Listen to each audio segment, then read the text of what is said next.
What's up, you guys? Adam here with Anabolic Climbing. And if you guys remember, about a week ago, I basically made a bold prediction that drug testing in rock climbing and professional rock climbing is a meme and a joke and it's security theater. And honestly, it was met with really warm reception, and I appreciate the entire community for starting a discussion about that. And I mentioned on the Instagram that when World Climbing changed its name from IFSC to World Climbing, I thought, if they don't update the drug testing, I don't care. And I got pushback from a couple of professional UK climbers, and most notably from Mr. Sam Watson himself, fastest man alive right now. So I opted to take it to the conversation and say, look, if I'm wrong about my claims, happy to retract all of my words.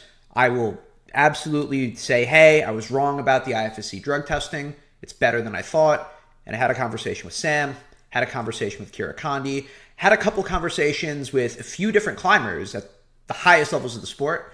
And I want to share those conversations with you guys. We can discuss, is drug testing and rock climbing a meme or not? So if you guys like this kind of content, please do not forget to hit the like, subscribe, and alert bell. Leave a comment if you appreciate it. Helps the channel out tremendously.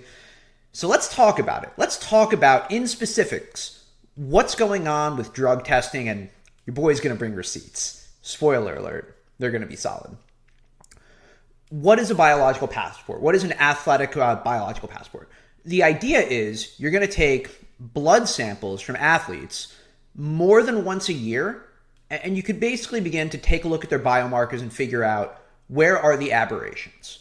So if you have someone in a highly structured lifestyle, there are certain things that we can expect. We can expect their testosterone and epitestosterone to be in certain ranges, their hormones to be in certain ranges, whether that's testosterone, estradiol, LH, FSH, things of that nature. We could expect their A1C and blood pressure to be in similar ranges. And they initially developed this for the cyclists so that they could check their hematocrit both in season and out of season and determine, even if you don't test positive for any specific anabolics, if you have enough blood work in play, you can begin to detect patterns and aberrations.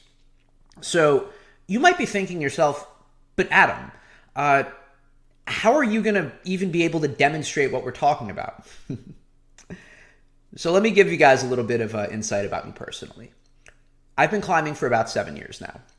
And do you know how long I've wanted to get on steroids? Since about month 1 of climbing. I waited about 6 years. But you know what I did? For the last 7 years, your boy has been tracking his blood work. Oh yeah. Oh yeah. Every different variable, whether it's my liver enzymes, my iron, my testosterone, going back all the way to 2022. Yeah, or 2021 even. Yeah. Not only that, shout out to the folks over at Anabolic Insights who have just the coolest software. I am a partner with them. This is not a sponsored video, but I do use their technology and I kind of want to show it off here.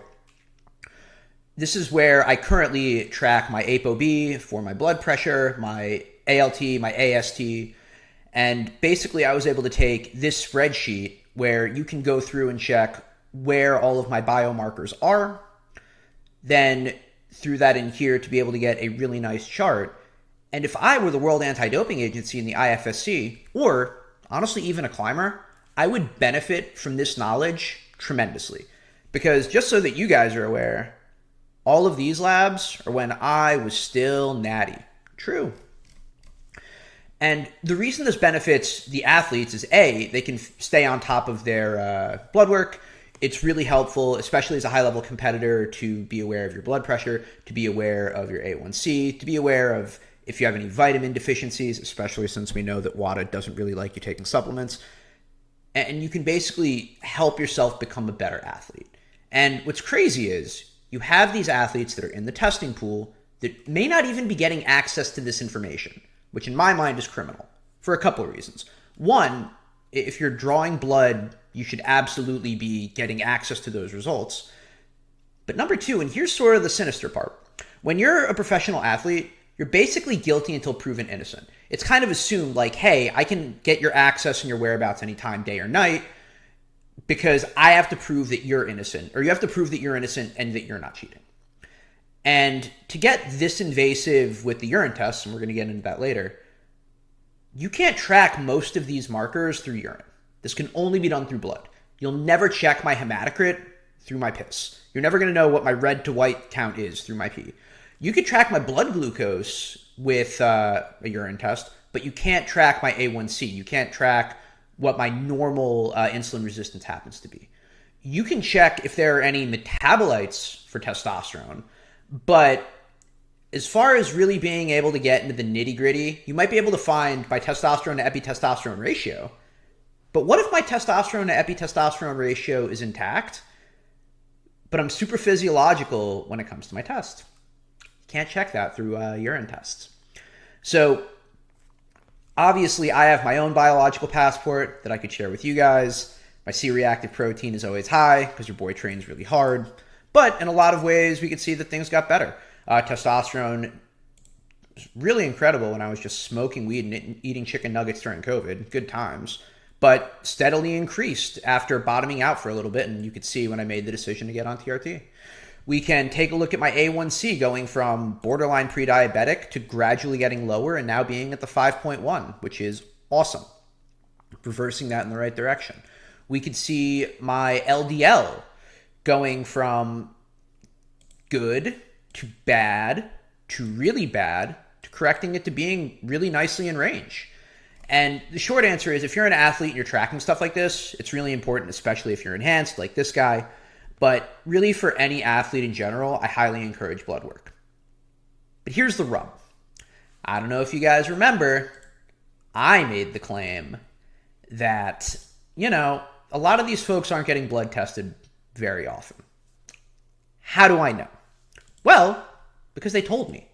When we took a look at the doping test failures from last time, only 10% of the overall tests, about 8 of them of the entire testing pool, were done to these athletes. So you'd have, I think, about 20 athletes in the testing pool, only 10 blood tests over the course of the year, or 8 blood tests over the course of the year. Woof. And also, if you're only testing someone once a year, you would need multiple years to be able to track any kind of aberrations. So you're not really getting the most comprehensive look under the hood as to what's going on with these athletes and what's not. So here's really where that becomes an issue, right? If you're only testing all of these people and it's only 8 blood tests in this entire group, that would mean that even if you have a snapshot, you have no basis of comparison. So let me contextualize that for a second. What if my testosterone to epitestosterone ratio is fine and it's okay, but if you're actually looking and tracking my test over time, it's going dramatically up and to the right? Unless I'm doing some crazy stuff to optimize, it's not unreasonable to think, maybe that ratio isn't, or maybe that guy is supplementing with a little bit of something extra. You know what I'm saying? And you could begin to contextualize it with other things. Maybe the TE is at the maximum, but of a 5-to-1, but maybe you realize the A1C is creeping up and you're thinking, are they using something to drive their IGF-1 up? Why is their SHBG particularly high or low? And when you begin to track all of these and you form a complete picture, it becomes much more obvious to discern if someone is or isn't doping. But if you're only checking them for piss, then you can't really discern any of this information. The other part is a lot of compounds clear really quickly, but a lot of these markers in the blood can take a long time to shift. So for example, A1C, it could take 30 to 90 days to see meaningful change, whereas I could change my testosterone from day to day based off of what I am or are not taking. And I could bump my LH and FSH up very dramatically depending on what I am or am not taking. And depending on my level of suppression through my testosterone, based off of if I'm taking shorter or faster esters, and in another video I'll do an explanation of the difference in suppression levels to your endogenous hormones based off of how fast or how slow your esters are, it becomes very obvious very quickly whether or not folks are trying to skirt the system. So I teed it up like that. How frequently are these guys getting tested? Because I haven't had any new data since 2022. Hold on. Let me try to pull that up specifically. I thought I teed that up.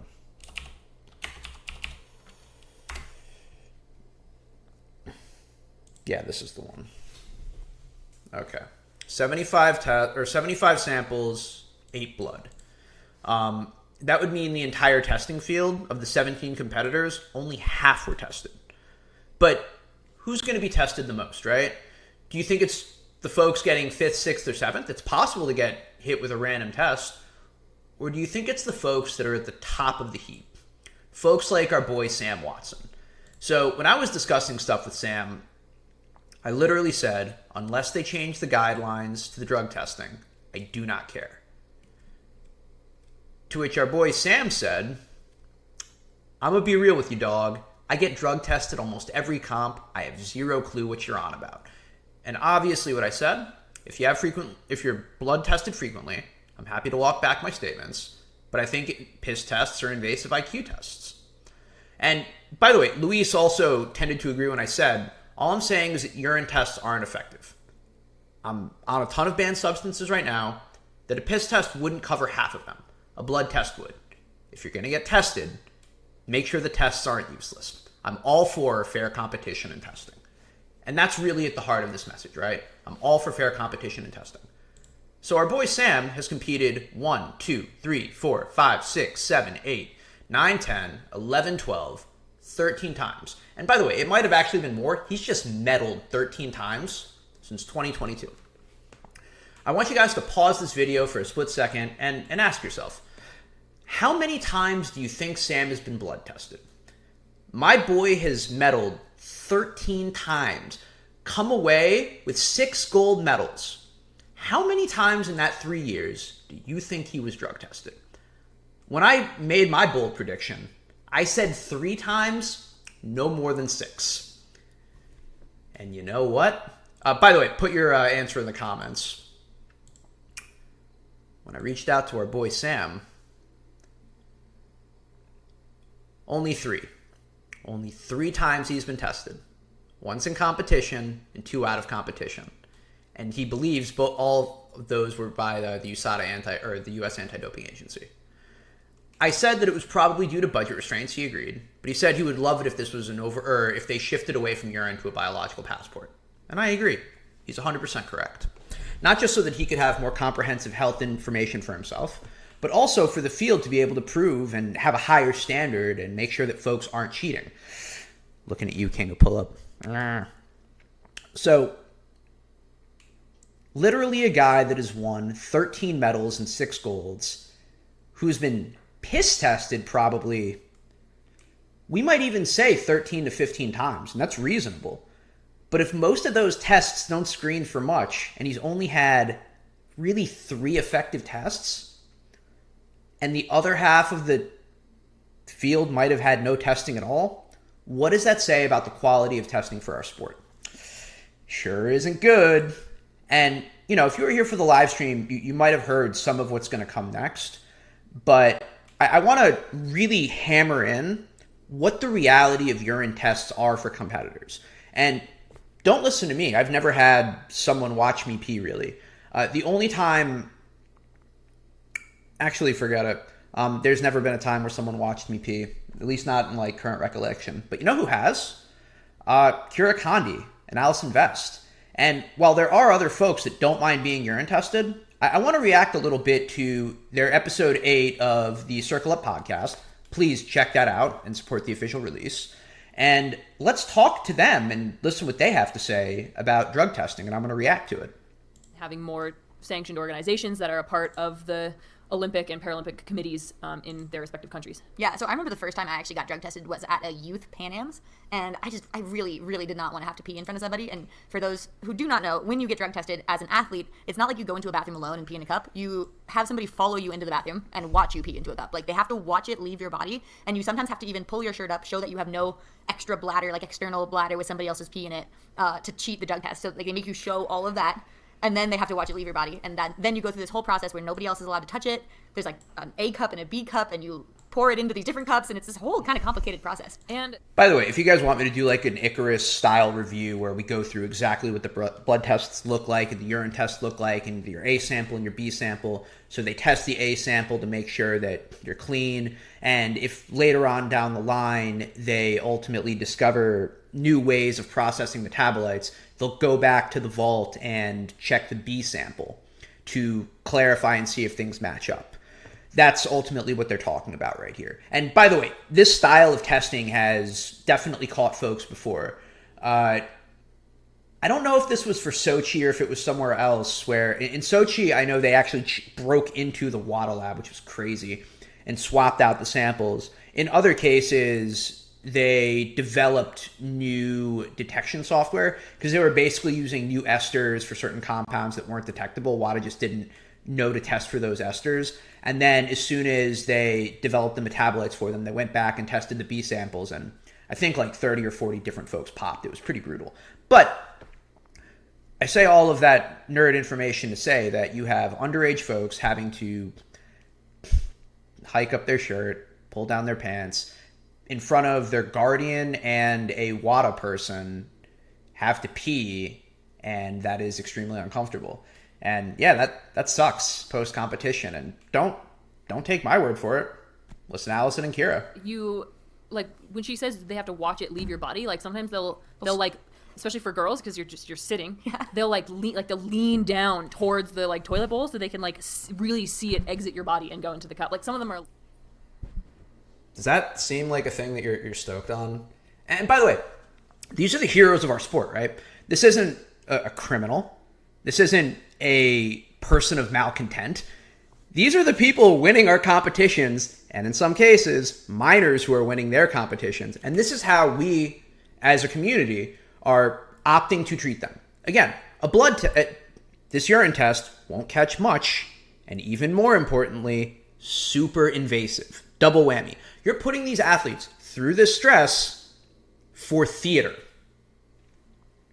A little bit more chill about it, but some of them are not at all. Yeah, so I know some people obviously cannot pee under those conditions, and so there's people who this is like a 4-hour process sometimes for people. Like, literally, they just sit. That happened. You just keep trying. You just go and sit and just nothing happens. One of my earliest. I haven't been drug tested that much, just because I'm not in the pool that requires that in Canada.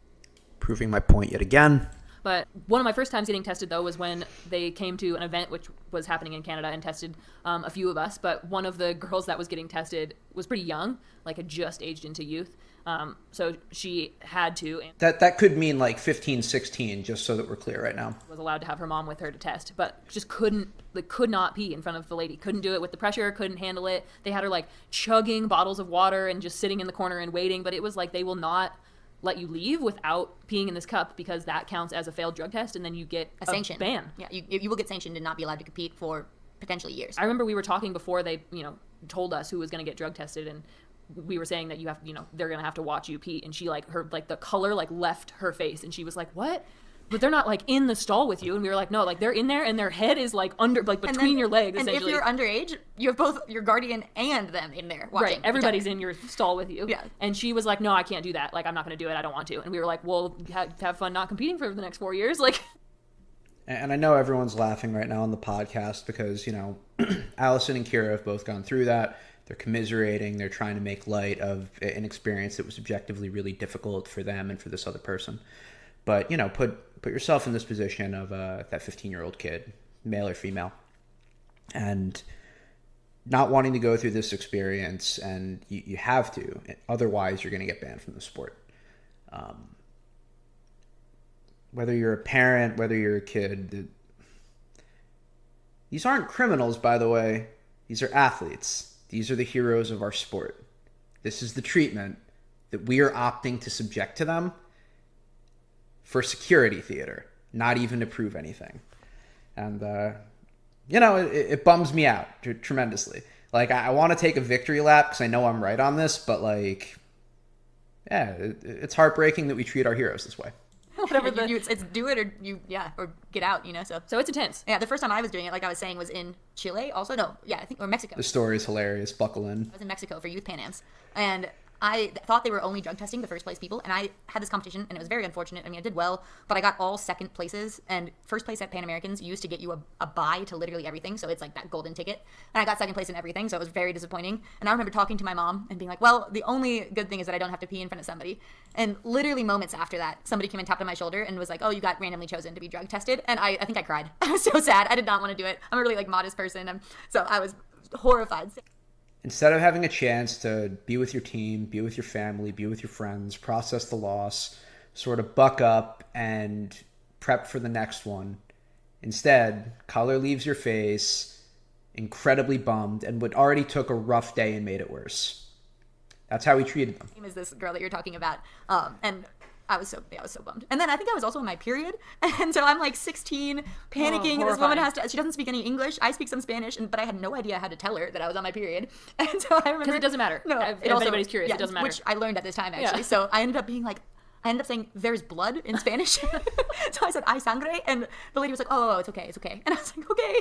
Crying. I was like I was trying to say time of the month. I was trying to say like punto. I had no idea how to say this in Spanish though.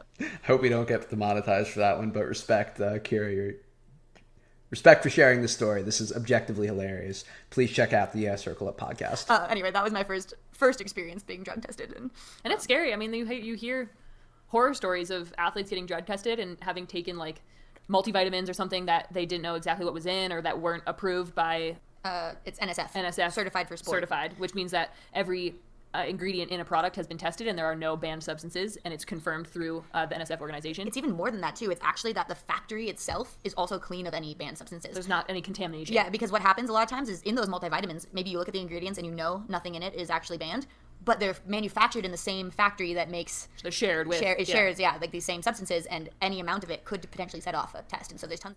So if you guys are UFC fans, stuff like this happens quite frequently. And sometimes it works out and sometimes it's actually nefarious. So there have been times where folks test positive for SARMs, for example, because they were taking a multivitamin and it's an approved multivitamin or whatever. And because it's manufactured in a place that manufactures SARMs, there's some cross-contamination and metabolites show up. So this is something you'd probably find, with SARMs you might be able to pick that up through urine. But you have these athletes that, in which case, the blood work could actually exonerate them. So let's say you're taking your multivitamin and it has trace amounts of a SARM, for example, which could happen to anyone just taking supplements in general, just so that we're clear. And if you were taking a high enough dose, you would expect a lot of endogenous suppression. You would expect your testosterone to tank. You'd expect your estrogen to tank. You'd expect your LH and FSH to get nuked. But if you're only taking trace amounts and you can see in the biological passport that there hasn't really been any movement, it would actually prove your innocence that you're not taking the things and the doses that they say you're taking. And in these instances, which are very time consuming and extremely expensive, they would go and take your supplement and test it to confirm that that's the thing that had the the banned substance, and they would go back to the factory and pull a sample from them to make sure that you didn't add something. And if they take the sealed test from the actual manufacturer and then they test yours and it's a match for similar ratios, then boom, you're cleared. But over that period of time, you're besmirched by the media, you're besmirched by your peers, you're getting crushed from all angles, you can't compete, you can't prove your innocence, and it sucks. And you see this in MMA all the time. You saw it with Nate Diaz, who famously said everyone's on steroids. I think, the Soldier of God. Why is his name not coming to me? I'm going to pull this up.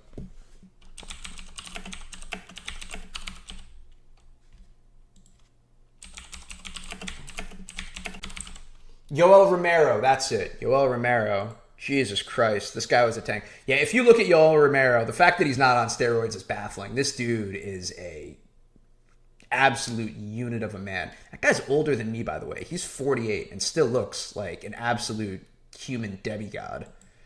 Oof, absolute mad lad. But let's continue. Athletes who have these horror stories. And it's tough. It's hard for, it's a tough certification process. We both used Gnarly Nutrition for a while that is based out of Salt Lake City, and it took them, we got to hear firsthand how hard it was to get NSF certified and expensive and a huge process. And also they pass those costs down to the athletes as well. So if you're an NSF certified supplement company, best believe you are charging an arm and a leg to your athletes that are already probably underpaid.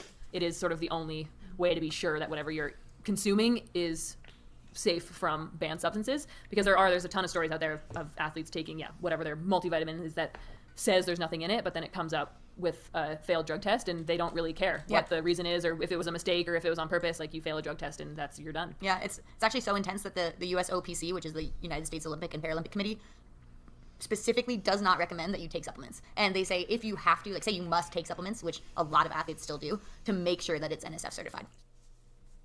The U.S. Anti-Doping Agency and the IFSC asks you not to take supplements. Think how unhinged that is. We are asking the best athletic talents of our generation to not optimize for performance in the event that they might get some cross-contamination. And by the way, like, not only does that impact performance, it impacts the recovery, right? Whether it's your protein, your creatine, your multivitamin, whatever. You guys use supplements, right? If you don't have access to your supplements, you know that occasionally it definitely drives and moves the needle. You feel a little bit better. Your pre-workout or your workouts feel better. Your recovery feels better. You feel better going to sleep on melatonin. You feel more relaxed taking L-theanine. You wake up in the morning and you're like better with your creatine and like your electrolytes. WADA's basically, and the IFSC are like, nah, what if it might contain trace amounts? What a ridiculous thing to say to the best people in our sport. It's not worth the risk. Exactly, and even NSF is not necessarily perfect, and they make sure they say that it's not perfect, mostly so that they're probably not liable, but that's the one that's the closest, and that's the one that you'll be the safest taking if you do feel a need to take protein or protein supplements, any sort of creatine, all of those things. I tend to buy NSF, even though it is more expensive. But another common misconception I've heard is that there are things that are always banned, like just all the time, but it's actually that there are things that are banned specifically in competition, and there are things that are banned at all times. And so that's something, a really hot button issue has been marijuana, and that's actually only banned in competition.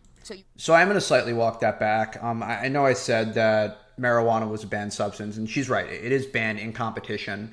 So in the event that you are smoking weed a little too close to competition, you could still get flagged for that. But if you're smoking weed out of competition, apparently that seems to be okay. You can't be using it while in competition or have it in your system in competition. And that's also true of other things like alcohol, for example, that are banned in competition but not outside of competition. So it's not like if you were randomly drug tested and somebody showed up at 6 a.m. on your porch one morning and you had like a... Which is what happens with the whereabouts notices. They just show up wherever, on your porch, 6 a.m. saying, hey, pee in a cup. Wine night the night before. Like, you're not going to fail the drug test and get banned from competing ever again.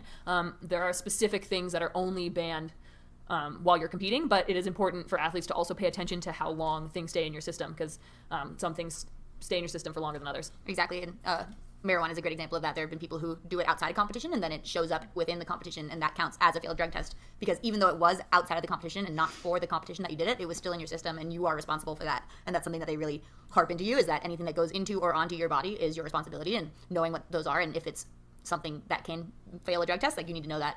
So it's stressful. It's hard. It's you have to be really aware of everything you're taking, and that includes you wake up with a headache the day of the comp, or you're sick to your stomach or something, and you have to be really sure that if you're taking any sort of medication to try to alleviate whatever that problem is, that it isn't going to give you a negative drug test, because like I said, they don't really care what it's for or why you're taking it. It's just they really just get a pass or fail sign on the drug test, and if you fail like that, so that's it. Again, we're hurting our athletes' performance for faux purity. Incredible. There's even substances that it matters how much is in your system. So actually caffeine is banned above a certain amount. So say you had it's some absurd amount of caffeine to fail the drug test. But if you had this super, super high level of caffeine, maybe you had 9 espressos that morning, which would be, I would die. But I think it's more than that. It's a lot of caffeine. But that would fail a drug test, even though it's obviously not an illegal drug. And then same with, there's another one. Oh, Sudafed. Also, super over-the-counter cold medicine. If you have too much of it in your system, you can also fail a drug test. So there's a lot of things like that you have to keep track of. But honestly, if you're just careful, it's not too hard. And yeah, we do get randomly drug tested. And I just wanted to clear up those misconceptions, because I've seen a lot of speculations and confusion about it on the internet, especially. Yeah, but it is climbing is definitely into the world of sports that require. So really quick, all we've heard right now is them talking about piss tests. How many times has Kyra and Allison talked about blood tests? Not during youths, not during their pro careers, not during their Olympic run. When? When has it happened that either one of those two were talking about their blood test? Only urine. We heard about them getting looked under in the stall as teenagers. We heard about that with their guardians and having this with, I guess if you include the the period with like the piss test, then yeah, I guess that's almost a blood test. But yeah, 0. All we're doing right now is we're talking about the draconian rules around supplements and bad testing. Yikes. There's pretty diligent drug testing at all times during the competitive. It's not diligent drug testing, it's invasive drug testing. This is diligent. Piss tests are useless, I promise you. Of all of the things I am on right now, about half of them, WADA could show up to my house right now, would not catch some of what's in my system as a very transparently enhanced athlete. Bananas, right? Season for those people that are in that national pool. Yeah, and so there's people who have to provide 24-hour whereabouts, it's called, which means you have to have a location that they can test you at. You have to be able to get there within 15 or 30 minutes of them getting there. Otherwise, it counts as a missed test, and if you get 3 strikes, counts as a positive test. Draconian AF. But here's the kicker. So then you would get a sanction as if you had a positive failed test. And speaking of hot takes, because we love hot takes on this podcast, yeah, we do. There is a very interesting Alex Magos Instagram post about where Alex Magos? Tell me more, Allison and Kyra. After the Olympics. It was part of he did like a whole, for people who don't know, he was one of the German Olympians at the Olympics. He's also one of the best rock climbers in the world. So if you don't know him, you should. But anyway, he did a big Olympic series after the Olympics were over. And on one of the parts of that Olympic story, he talked about drug testing. And for him, it was a really big deal to have to do whereabouts because he wanted to go rock climbing and wanted to be on these trips. And he missed enough whereabouts where if he missed one more, then they would essentially forbid him from going to the Olympics. So. Yeah, because if you got that positive test pre-Olympics, that meant, I guess it would be a failed test. Yeah. In that case, you wouldn't be able to go. And that is when Kyra talks about whereabouts and having to say where you are, it just, it's part of the rules that you can't.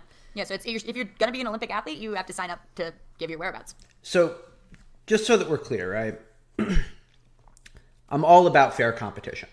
If we want to test these folks to ensure fairness in sport, I think that's fine. The athletes want this, right? At the end of the day, the athletes want a clean and fair playing field so that they can practice their craft and compete against one another. And you know what? If they want it, I think that's dope. But the testing needs to match what we ask of these athletes. Alex is missing climbing trips in the prime of his career right now. This is peak Alex Magos time. That he isn't out there sending the gnar because he's got to pee in a cup. Why? If this was blood tests, okay. But this kind of invasive testing, and he's giving this up. And by the way, not only is Alex giving this up, we as the community, think of all the sends we're not seeing, all the content we are not getting, all the content he's not able to monetize in these amazing places. Because he has to be in the gym in the event that like WADA wants to show up and give him a useless test that doesn't test for the important things. I don't even have to sit here and imply that like folks are cheating or not cheating. The tests on their own create enough shadow of a doubt. And also, with the athletes being put in these positions, you're doing a disservice to them. Both from a competitive integrity standpoint, but also what you're doing to their lives, what you're doing to some of these athletes as kids, what we're doing to these adults in the primes of their careers. So I kind of just want to end this with a plea, right? Obviously, World Climbing has a whole bunch of money to do rebrands and redesigns and say how they're committed to the athletes. And like, between us, go fuck yourself. Don't tell me about your new logo. Don't tell me about the new production value you say you're going to do. If you care about the athletes, test them fairly, give them blood tests, and don't put them through all of this bullshit for security theater. Real talk. And unfortunately, because I'm saying this puts us as a community at a fork in the road, right? Because one of 3 things happens right now. Number 1, best case scenario, World Climbing steps up their game, implements blood tests, better for the athletes, better for the sport as a whole, everybody wins. That's what I want. That's what Louise Climbing wants. That's what Sam Watson wants. That's what Kyra Condie and Alex Magos, these folks would be on board for that. Or option 2, folks continue to take testing very seriously, but the tests stay the same. And folks don't dope but there's this air of distrust because we live in the present now. We have this information. We know what's possible. Or the worst case scenario, option 3, where now the testing stays the same, but we're aware of what can happen. We're aware that only 10% of the tests are really blood tests. And if you're only testing the best in the sport once a year, that leaves you a lot of room for shenaniganery. And then maybe the top of the sport isn't doping, but maybe place number 7 through 4 are, because they're trying to like get a leg up on the competition. And maybe in their eyes, this is a calculated risk worth taking. And that's the worst case scenario, but the World Climbing Organization is leaving themselves open for it by making testing as lackluster and subpar as it is. So, I'm going to continue to make content about this. I obviously want to talk to more athletes. I want to hear from you guys on the current state of testing in professional climbing. By the way, I reached out to the folks over at the Pro Climbing League to ask if their stuff is going to be tested or not. We're going to find that out. I hope they get back to me. I assume since most of their athletes are Olympic athletes, they're not going to bother. But regardless, we're at a fork in the road, climbing community, and what World Climbing chooses to do is up to them. Either way, thank you guys so much for all the support this week and this month. It's been amazing. Obviously trying to grow the channel as much as possible. If you guys like what I do, please do not forget to hit the like, subscribe, and alert bell. Please leave a comment if you enjoyed this content. Anabolic Insights, awesome partner of the channel. I literally had my blood work done a couple days ago. I found out that my hematocrit was a little bit high, so what did I do? Well, I'm a responsible man. I went out and donated a pint of blood so that this way I don't have to deal with a stroke or a heart attack. But as always, whether you're natty or not, stay on top of your labs.